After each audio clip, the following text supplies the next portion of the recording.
Hey guys, and welcome back to the podcast.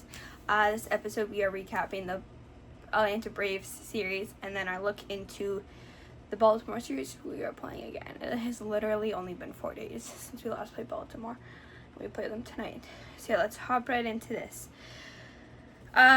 So for the Braves series, I said I'd be happy if we took 2 out of 3. I'm happy we even won a game. That series was, oh my lord, it was some games, like the first game wasn't horrid.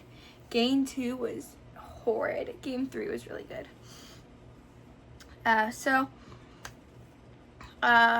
Game 3, Gosman had allowed 2 runs in the bottom of the first inning. Game 1, sorry. Pardon my apologies. Which I didn't feel like was going to kill us. I felt pretty good still, but it probably was what decided that game, honestly. But yeah, top of the second comes up. This was absolutely incredible to see. Penyango hits a single. Okamoto hits a 2-run home run. So game's tied. You're thinking, oh, it's going to go well. It's going to be great. Da-da-da-da-da. And we were feeling pretty good about it at this point, and I felt pretty confident in our team to maybe secure a win here. Like, come back fully. A couple good games. Bottom of the third, there was a double and then a single that allowed a run to score. Whatever, there's 2 outs, runner is going on contact, they're going to score in that situation. Whatever, I'm still thinking, okay, it's only 1 run. Like, I know the Braves are the #1 team in baseball, but I still felt pretty good, and I feel like I'm delusional when I say that, but I still felt pretty good about it. Bottom of the 5th is good. Top of the 6th, we have Nathan Single, Vladdy doubled. Nathan did not score just because he had to make sure the ball dropped. Dalton Varsho sac fly to score the run. Then there's 2 outs. Couldn't bring Vladdy in. Okay, tie game. I'm feeling pretty damn confident here. Bottom of the 6th, Gosman gave up a home run to Matt Olson to right field. The fact this ball went is astonishing. That ball, like, it did not look like it was going to go. I don't know how the hell that ball got out. Even, like, the announcers were like, hey, that probably would not have gone out had it been any other pitch. So I know Gosman felt really bad about that. And then, like, top of the 7th, we got a walk, couldn't do much.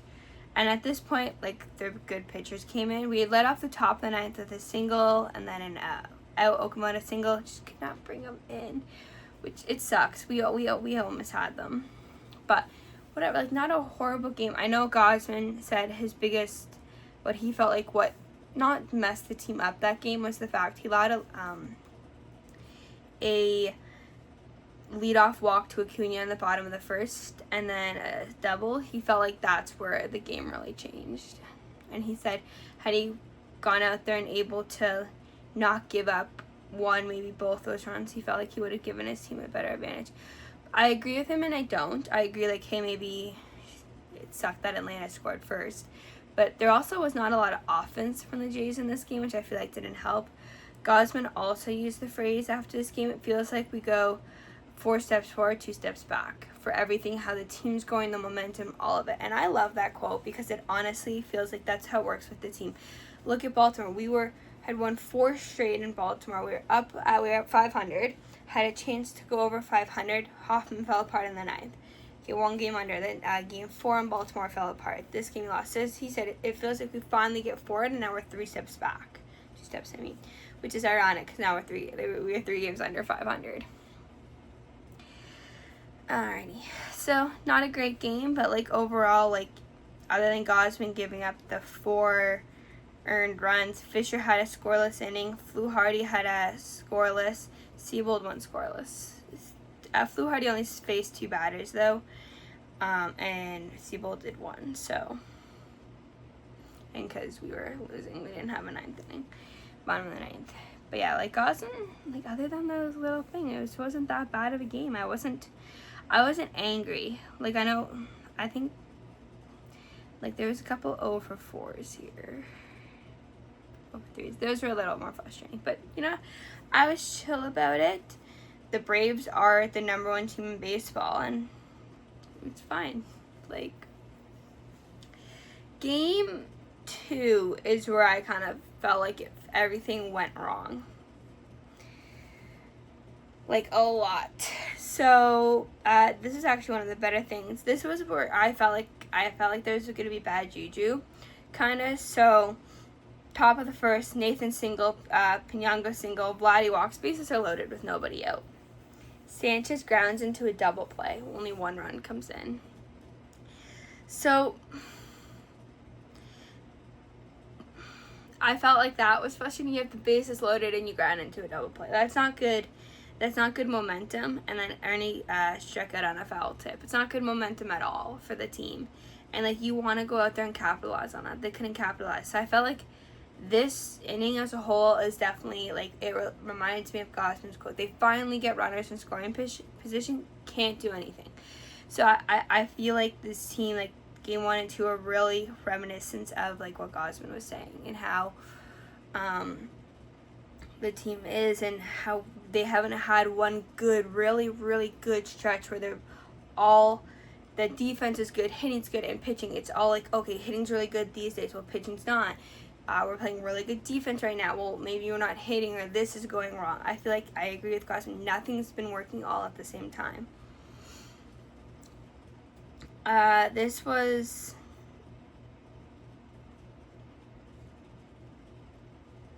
Corbin pitching. I don't remember who was pitching there for a second. Bottom of the second, walk, single. There was a throwing error by Nathan on that play. It sucked. Kind of okay, tie game, whatever. Top of the third inning. This, I know 100% made Nathan Lucas feel better because he's been absolutely incredible since he came back off the IL and figured out his vertigo. Nathan Lucas homers to right field. So boom, Jays are right back on top. Yeah, then a couple line outs, flyouts, and like I want to like most of those balls hit were like over 100. I know Vladdy had like would have been a really nice hit, and it was caught. It was like 110 miles off the bat. It was insane. Bottom of the third, this is where it starts to fall apart for the Jays and Corbin.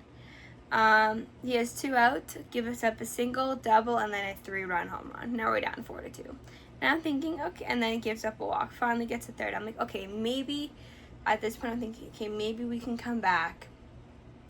Maybe, hopefully. I know it's the Braves, they're one of the best teams in baseball. I was feeling a little defeated, though. I like to joke I'm delusional about what good this team can be in the baseball. They can play, like, they can come back. They can come back. That's what I'm thinking in my head. It's only the third inning. Top of the fourth. Fly out, ground out, single, strikes out swinging. Although, this one I was kind of a little bit skeptical about. So they say Venezuela went around. It did not look like he did. Like, personally, I think he checked his swing. I'm not gonna lie, I was reading online that apparently in AAA there's a new challenge system called the ACS challenge, which is you can challenge if a batter checked their swing or not. So, I'm not gonna lie, I was like, oh, do we really need more challenge systems? But after that, where it did not look like he went around, I was like, oh, that would be a really nice one because you could go, like, I think you have to tap on their head for it the way I've been reading about it, like the tap, which I think it should be something different just so the umpires don't get confused.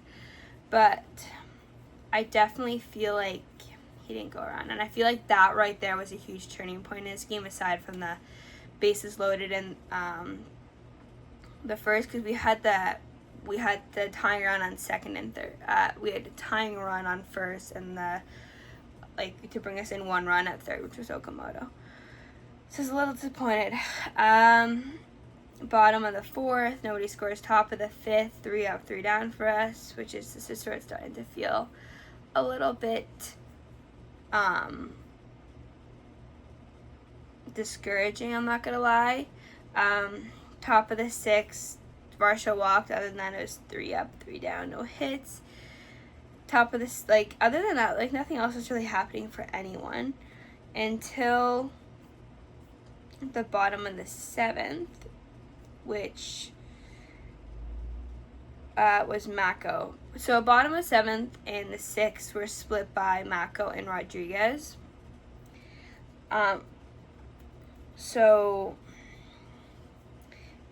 it's not on just Mako, I feel like, this inning. This inning kind of fell apart from the beginning. Bottom of the 7th inning, Rodriguez gives up a walk. 1 out, 1 out. I believe at this point, Matt goes into the game, single, 3-run home run. Jays are now down 2-7, 7-2. At this point, I think I turned the game off. Yeah, I think I turned it off. I think I was frustrated, and I turned like 2 innings off just because I didn't want to watch the top of the 8th. Because I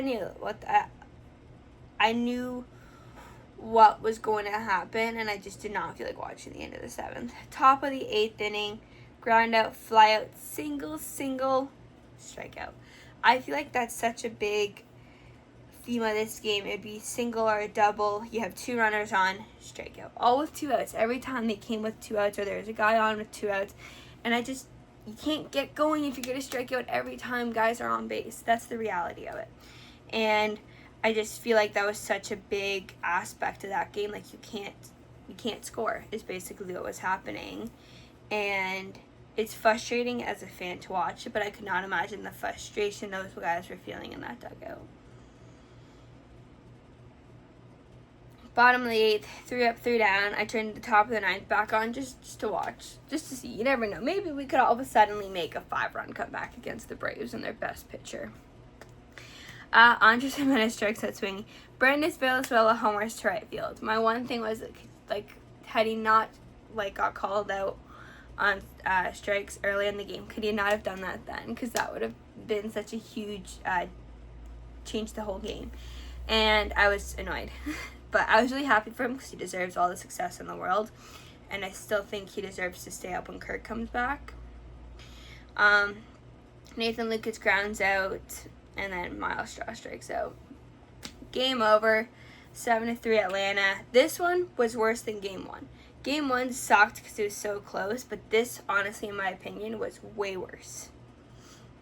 Like, the fact we'd scored first, left the basically only got 1 run with the bases loaded. I feel like it came back to bite us because the Braves are a hell of a good team. And who knows how much it would have changed had we scored more than 1 run in the first inning. Anyways, Game 3, the only game we won. We avoided being swept. That's what I was kind of saying to myself. My one friend's like, oh, you guys are, he asked me who was pitching. I'm like, oh, it's a bullpen. Like, it would have been Cease, but it's a bullpen. And he's like, oh, y'all are cooked. I'm like, thank you very much. You're getting swept. And I'm like, well, you never know. Like, they're a weird fucking team. That's what I've, described the Jays as, weird. Yeah, sure enough, we did win this game. And my friend lost money on betting. And I was laughing my ass off. Because he's like, what the hell? This one was a pretty cool one, but I'm going to start off with the top of the first, which I feel like is cursed. Springer doubles, Clement singles, can't score a run, which is just hilarious in my opinion. It's like every day, can't score. The first 2 innings, there's nothing, couple walks, hits here, there, but nothing crazy, nobody scores. Other than, I'm going to point out real quick though, in the top of the second, after oh my god, what's his name? Yeah, Chad Dallas makes his major league debut. And I'm going to highlight him. He deserves to be highlighted. He went 3.1 innings, only gave up 2 hits and allowed 1 run, and did 2 walks with 2 strikeouts. This is his major league appearance. Absolutely incredible. He was fantastic, and I'm very happy for him. And I was really happy. So getting into what he did now. So bottom of the second, there's a double and then a ground out. So he came in, I believe, with 2 outs. No, either 1 or 2 outs. I don't actually know what time he came in because I was working for this game. Gives up I think he got the pop out. Gives up a walk, strikes out the batter swinging with a runner on third base. Absolutely incredible. What a way to make your major league debut when there's a runner on third and the run does not score. That's absolutely incredible. Good for you, dude. Very happy with that. Top of the 3rd inning. This is when I finally felt like it connected for our Blue Jays. It finally felt like the team from last year for the 5th time in the last 2 weeks. So Clement grounds out, Vladdy doubles, Okamoto singles, Charles McAdoo, who has been a pleasant surprise, and I'm loving the fact we have so many minor leagues kids playing, which I also feel like is also not a great help because they don't have the experience that we kind of want on the team right now. But it's fine. They're doing good. Singles to center field. Vladimir Guerrero scores. Nathan Lucas hit by a pitch. Bases are loaded. We all know what happened in game 2. Couldn't capitalize. In this, we have 1 out. Miles Straw singles to center field. McAdoo scores. Okamoto scores. That's what we needed in game 1, game 2, the first inning of game 2. I'm trying to figure out how to say that, Jesus. Tyler Heineman hits into a force out. Miles Straw out at second. Nathan Lucas out at home. Double play. But an absolute incredible inning. They went up there and scored 3 runs, which is more than they had scored at any time in the last 2 games. I was absolutely beaming. Bottom of the third, single. Acuna's at third because he's fucking fast. Sac fly, whatever. He gets out of it, gives up another walk, but he gets out of it. So it's 3-1. At this point, I'm like, okay, I would like a couple more insurance runs just because it's the Braves. And we saw how the first 2 games went, how they just kept coming and coming and coming. But like other than that, there's a couple of 3-up, 3-down innings for both teams. Other than, top of the 5th, I'm going to point this out. Vladdy hit another single because Vladdy's been getting hot. And Nathan singled. Like, absolutely, Nathan's on fire, and I'm loving Nathan Lucas. I don't know, a lot of people don't, but I do. And, like, the lineup for this game, which I'll tell y'all in a second, was so weird. And people are like, oh, we're toast. Like, that's what I was reading online. People are like, this is the dumbest lineup of the season. We're cooked. Can't win a lineup like this with sitting this many guys. Like, that's what a lot of people are saying. Top of the 6th, Springer came into the game. Springer walks. Clement singles to left. Can't capitalize. So I'm like, at this point, I was like watching the score. I'm like, ooh, I don't feel comfortable with this lead, especially after the bottom of the 8th inning. Oh my God. Dubon homers to left field. So it's 3-2 now after we had not scored on a couple opportunities throughout the game, but most were 3-up, 3-down. So I'm like, okay, top of the 9th coming up. I would really like some insurance runs here. I don't feel safe with a 1-run lead. I'm going to also, at the end of this, highlight our pitchers because a lot of them did incredible, and especially one of them who definitely deserves to be mentioned. Ernie Clement singles. Vladdy singles. Okamoto struck out. Jimenez flies out. There's 2 outs. It's still 3-2. There's 2 outs and 2 runners on. Nathan Lucas singles to right field. Vladdy to second. Ernie Clement scores. Okay. It's 4-2 now. Okay, I'm happy. There's another one. Miles Straw singles to right field. Vladdy scores. Nathan Lucas to third. Okay, now it's 5-2. I'm like, hey, you know what? I'm happy. We scored here. Time enough to them. Okay, we're heading to the bottom of the 9th. Heineman doubles to left field. Shaw scores. Nathan Lucas. It's 7-2 Blue Jays in the top of the 9th. I was like, excuse me. I thought I read that text message wrong when I got a text saying Heineman hit a double to score 2. Honestly, was shocked. Varsho walks. Springer grounds out. We had 4 runs on 5 hits, which is absolutely insane. And bottom of the 9th, 3-up, 3-down for Mr. Louis V. Why he came back out for that inning, I don't know. I'm pretty sure it's probably something he said to Snyder. Nah. I'm finishing this game. Quick highlight of our pitching, though. Rogers with a scoreless inning. Jeff Hoffman had a scoreless inning. No hits, no walks with 1 strikeout, which was the 7th. Fisher came in the 8th. Allowed 1 hit and 1 run, which was that home run.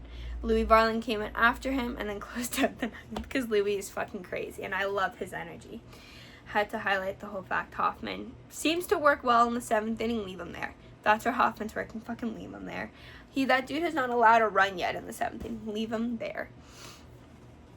Yeah, overall, I was really, really happy with this game and how well they played against the overall first place team in the entire major leagues was absolutely incredible, and I was really happy with how they played.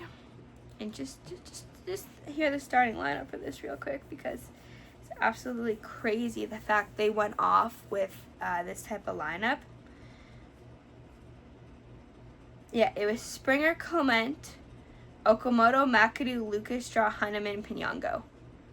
And Fluharty started. It's not one of those lineups you expect to do that type of damage. Like having McAdoo and Straw in there, and Heineman. You would not expect that. No offense to McAdoo, just the fact he's had minimal at bats. That's all. But it was a crazy game. I'm really proud of the team. They're coming back to Toronto today on a win, which is exactly what they needed, and I'm sure they feel pretty damn good right now. All right, jumping in to our look ahead at the Baltimore series before we do our injury update, which I'm really pleased to share. There is so much good news since I last was on this podcast. All right, so starting off tonight, we have Savage versus Young again. We all know what happened the last time Savage pitched in Baltimore.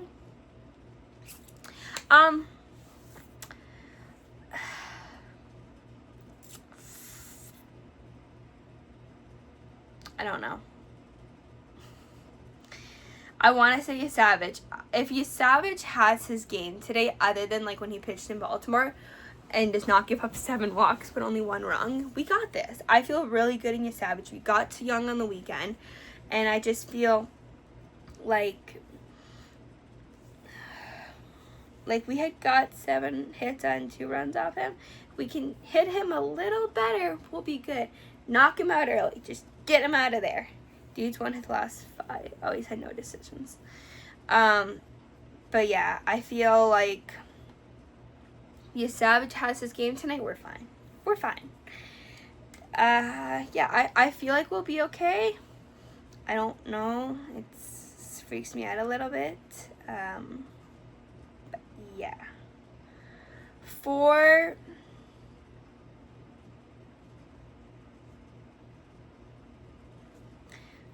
Saturday's game, that would be Miles' start. So my personal opinion on this, the last time Miles pitched in Baltimore, he did not have an opener, and the 3rd inning did not go very well for him.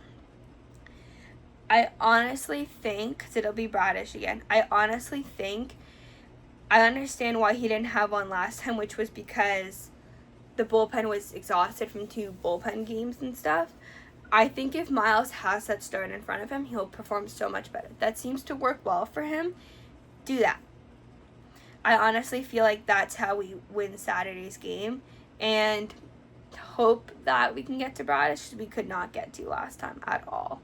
Like, we scored the 3 runs like in the top of the 9th or something to come back, like try and come back. So I just feel like if we can get to him early, and Miles is not open necessarily, but he's the bulk guy, I think we'll be okay. I don't know. I feel like this is the one game I'm unsure about, and I always say that because they're the bullpen games, and I'm not sure how to feel about the bullpen games. They're kind of just those games I'm like, I don't know. And it depends who comes out, what they're facing, how well that we're doing against the actual starter, and so on. So, game 3 is Kevin Gausman. Our boy Gazzy against Baez. It's not... Right, they changed their... I think it's not going to be Bassett. It's Baz.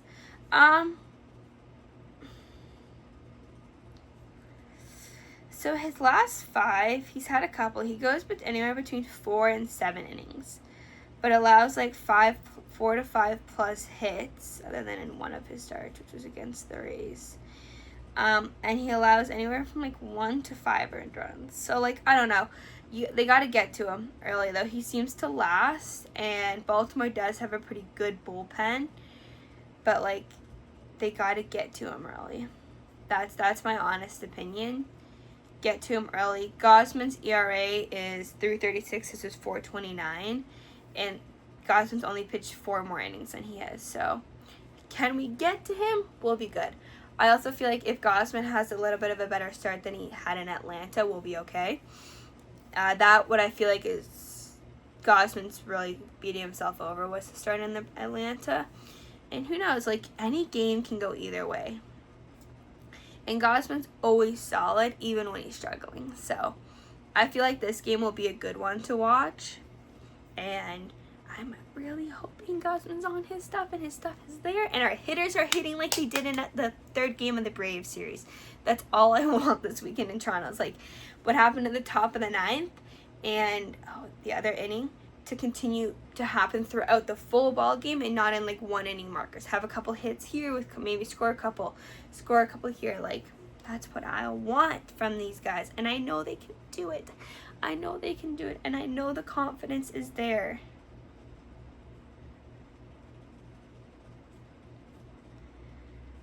Okay, so I'd also like to point out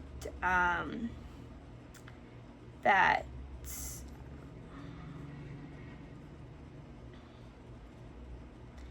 Dallas's nickname is Cheese. They call him Cheese, which I find absolutely hilarious that his name Cheese.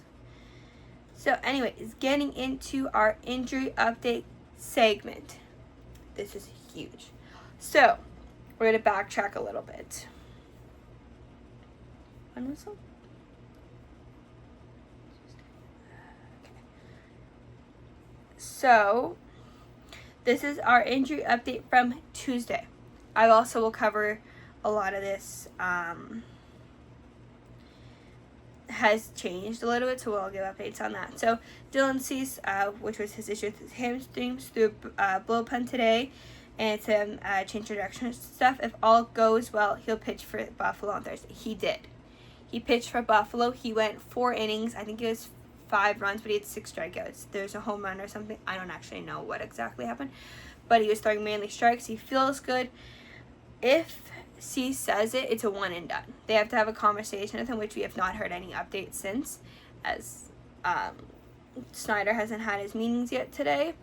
He could very well make his next start, because when he pitched in Buffalo, that was his start day with the team. So he very well could make his next start Tuesday in Toronto, which if he does, I'm going to be hyped, because this is like the most good news we have had since basically April, in my opinion, for this team. Max Scherzer, his forearm, which is his issue, will throw a bullpen Tuesday and then throw again on Friday. Make a start today. He's shooting for 60 plus pitches. Obviously, he is pitching today, we have heard, and I'm hoping he does well, because that could also set him up to return. How they work Scherzer in, I don't know. Honestly, I think it'll be in some combination with Miles. I don't think they'll let Scherzer go full game, but I think there'll be some combination of like maybe Cease and Miles when they return, Miles and Scherzer. Who knows? I don't actually know. Alejandro Kirk will DH Wednesday to start a rehab assignment. This did change. I don't remember fully what.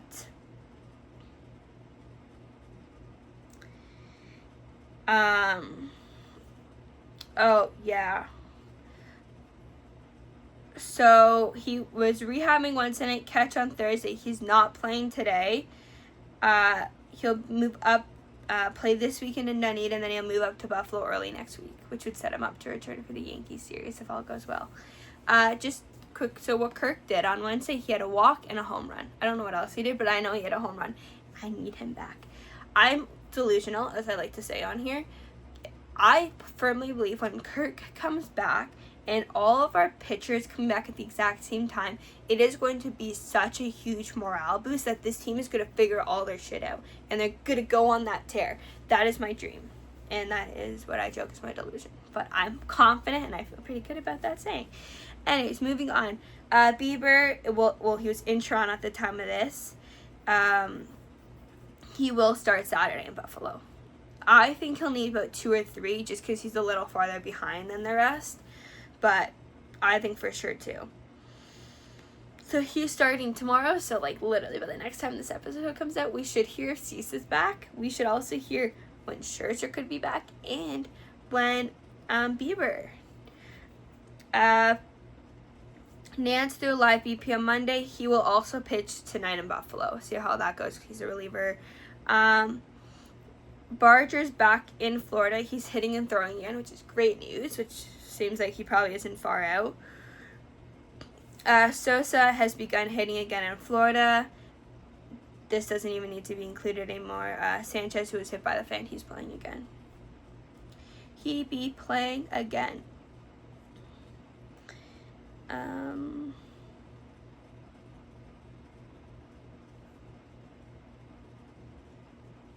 yeah, that's about it, which I feel like, Garcia also did pitch Wednesday, and he did well. He had a scoreless 7th inning. Like, I don't think there's anything else I could say about that because of, like, that's such positive news. You don't get to hear that every day, that we have this many guys coming back basically all at the same time. So, yeah. Anyways, guys, that's all I can say. I will see you after the Baltimore Orioles series, which is crazy. I'm already saying that again. Anyways, everyone have a good rest of your day. Let's go Blue Jays. Let's take 2 out of 3 from Baltimore.